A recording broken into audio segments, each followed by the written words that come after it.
नमस्कार मंडळी. कधी कधी काय होतं, एखादा माणूस आपल्याला सहज काहीतरी बोलून जातो. कदाचित तो मजेत बोललेला असेल किंवा रागाच्या भरात, पण तो माणूस तर बोलून मोकळा होतो आणि आपल्या कामाला लागतो.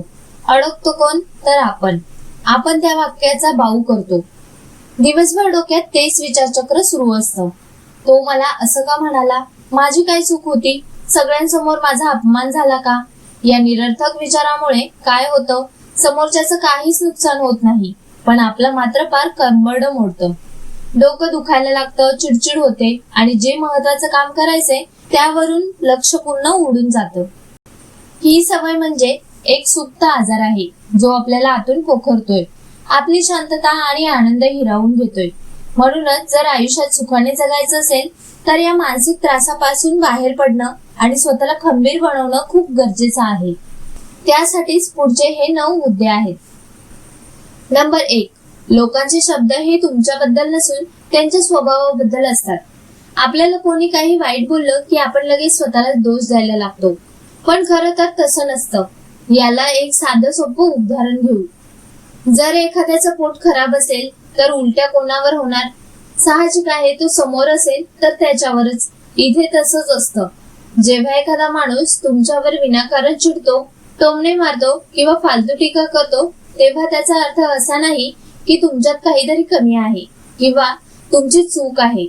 खरं तर ती त्या समोरच्या माणसाच्या डोक्याची अवस्था असते. कदाचित तो स्वतः वैतागलेला असतो, त्याच्या मनात खूप जळफळाट असतो किंवा त्याचा अहंकार खूप मोठा असतो. त्याच्या मनात जे घाण साठलेली असते तीच तो शब्दातून बाहेर काढतो. त्यामुळे समोरचा घाण बोलला म्हणून आपण स्वतःला कमी लेखायचं काहीच कारण नाही. दोष तुमचा नाही तर त्याच्या घाणेरड्या स्वभावाचा आहे. हा विचार डोक्यात ठेवला ना की समोरच्याच्या शब्दांचा आपल्याला त्रास होणार नाही. नंबर 2. स्वतःला प्रश्न विचारा, या गोष्टीला 5 वर्षानंतर काही महत्व असेल का? बघा, कधी कधी रस्त्याने जाताना कोणीतरी आपल्याला कट मारतो किंवा ऑफिस मध्ये किंवा घरात कोणीतरी किरकोळ कारणावरून आपल्याला 2 शब्द बोलतं. आपण काय करतो? ती छोटीशी गोष्ट मनात धरून अख्खा दिवस देवाऱ्यासारखं पूजत बसतो, स्वतःचा मूड खराब करतो आणि जेवणावरचं सुखही घालवतो. अशा वेळी डोकं शांत ठेवून स्वतःला एक सवाल करायचा, बाबा रे, आज ज्या गोष्टीवरून मी एवढं डोकं खाजून घेतोय, हिची किंमत आजपासून 5 महिन्यांनी किंवा 5 वर्षांनी माझ्या आयुष्यात असणार आहे का? तुमचं मन लगेच उत्तर देईल, अरे छे, काहीच फरक पडणार नाही. मग मला सांगा, ज्या फालतू गोष्टींची 5 वर्षानंतर तुमच्या आयुष्यात काडीचीही किंमत नसणार आहे, तिच्यासाठी आजचा हा सुंदर आणि मौल्यवान दिवस का वाया घालवायचा? भूतकाळातल्या कचऱ्यासाठी वर्तमान काळ कशाला खराब करायचा? हा विचार अंगी बाळगला ना की मन एकदम हलकं होतं. नंबर 3. तुम्ही प्रत्येकाला आनंदी ठेवू शकत नाही. आपली सगळ्यात मोठी चूक काय होते माहिती आहे का? आपण जगातल्या प्रत्येक माणसाला खुश करायचा विडा उचलतो. शेवटी पाहुणे, मित्र, ऑफिसचे लोक सगळ्यांनी आपली वाखाणणीच केली पाहिजे असं आपल्याला वाटतं. पण दादा, हे कधीच शक्य नाही. तुम्ही स्वतः देव जरी झालात ना तरी या जगात देवालाही शिव्या घालणारे लोक बसलेले आहेत. तुम्ही कितीही जीव ओतून कोणासाठी काही करा, ज्याच्या स्वभावातच खोट काढणं आहे तो म्हणणारच, छे, यात काही मजा नव्हती. काही लोकांना जन्मताच दुसऱ्याच्या सुखात मिठाचा खडा टाकण्याची सवय असते. मग अशा लोकांच्या आनंदासाठी आपण स्वतःचं मानसिक संतुलन का बिघडवायचं? सगळ्यांना खुश करण्याच्या नादात आपण स्वतःलाच विसरून जातो. त्यामुळे एक गोष्ट डोक्यात फिट करून ठेवा, सगळ्यांना आनंदी ठेवणं हे तुमचं काम नाही. तुम्ही प्रामाणिक आहात ना, बस झालं. जो खुश होतोय त्यालाच होऊ द्या, जो फुगतोय ना त्याला फुगू द्या. जगाचा ठेका तुम्ही घेतलेला नाही. नंबर 4. प्रतिक्रिया देण्यापूर्वी पॉज घ्या. बरेचदा काय होतं, कोणी आपल्याला काही उलटसुलट बोललं की आपण क्षणाचाही विचार न करता लगेच चिडतो, ओरडतो किंवा वाद घालायला लागतो. पण माहितीये का, समोरच्याला नेमकी हीच तुमची जळफळाट बघायची असते. जेव्हा तुम्ही लगेच रिॲक्ट करता तेव्हा समोरच्याला जिंकल्यासारखं वाटतं. त्याला समजून जातं की तुमचा रिमोट कंट्रोलच्या चाव्या त्याच्या हातात आहेत. म्हणून जेव्हा कोणी तुम्हाला चिडवण्याचा किंवा कमी लेखण्याचा प्रयत्न करेल तेव्हा लगेच तोंड उघडू नका.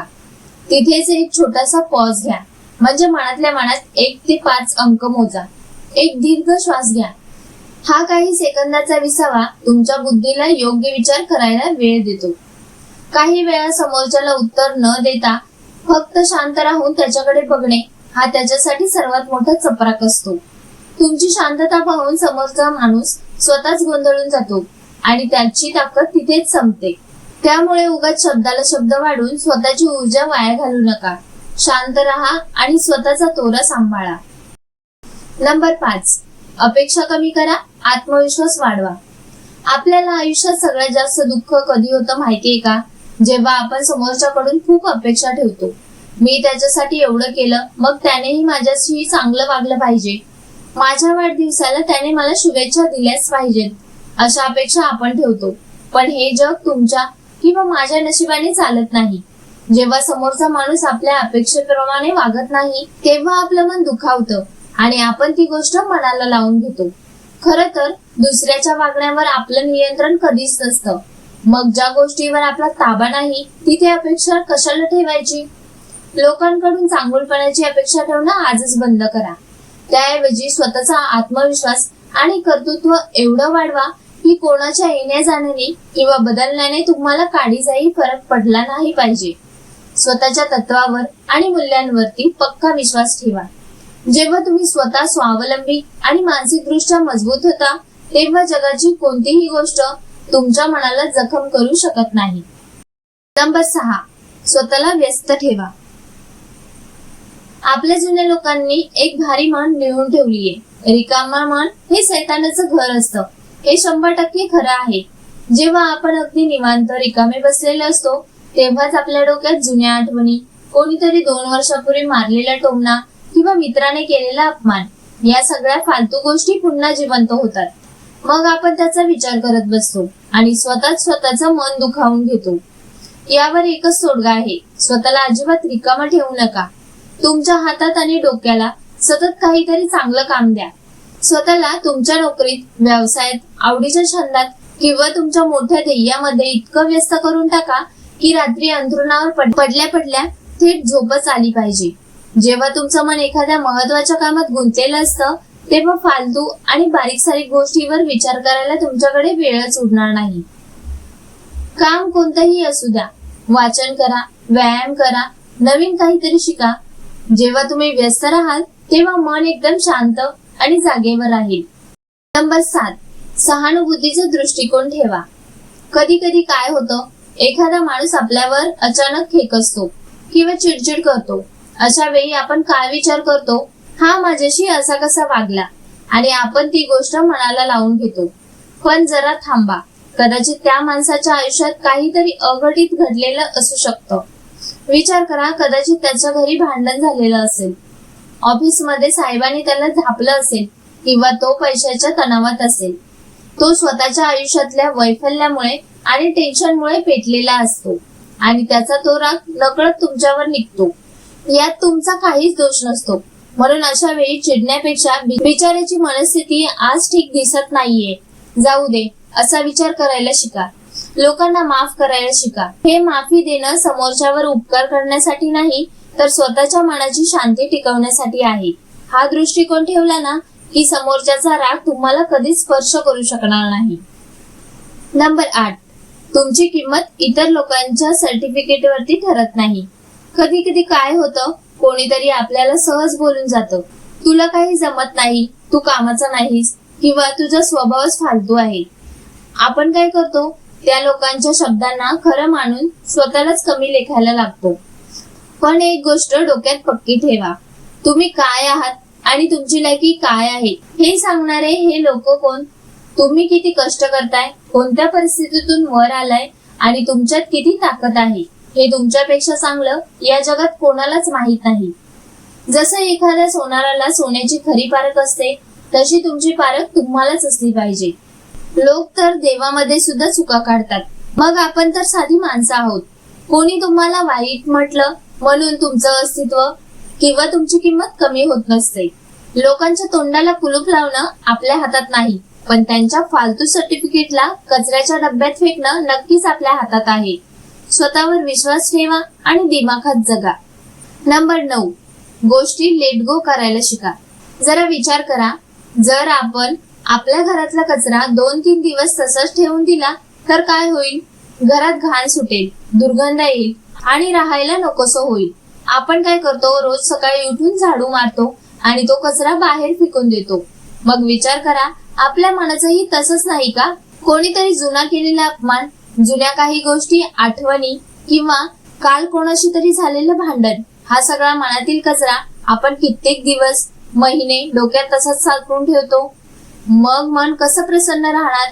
लेट गो करणं म्हणजे झाली गोष्ट सोडून द्या ही वृत्ती अंगी बाळगणं. ज्या गोष्टी घडून गेल्या आहेत, ज्या तुमच्या नियंत्रणात नाहीत, त्या बदलणं कोणाच्याच हातात नसतं. मग अशा गोष्टींचा विचार करून आजचा दिवस का सडवायचा? झालेली गोष्ट तिथेच सोडून पुढे जाणं, यातच खरी हुशारी आणि परिपक्वता आहे. मनाची पाटी रोज कोरी करायला शिका. मग बघा, आयुष्य कसं एकदम कडक आणि निवांत वाटेल. तर मित्रांनो, शेवटी एकच गोष्ट डोक्यात पक्की फिट करून ठेवा. हे आयुष्य फक्त एकदाच मिळतं आणि ते खूप लहान आहे.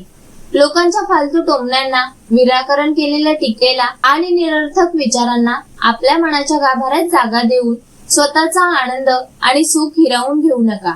मनावरचा हा विचारांचा नको असलेला भार आजच उतरवून टाका. जुन्या गोष्टी सोडून द्या. स्वतःवर विश्वास ठेवा. चेहऱ्यावर छानसं हसू आणा आणि प्रत्येक दिवस दिमाखात जगा. हा व्हिडिओ जर तुमच्या काळजाला भिडला असेल तर चॅनलला नक्की लाईक करा, शेअर करा आणि सबस्क्राईब करा. धन्यवाद.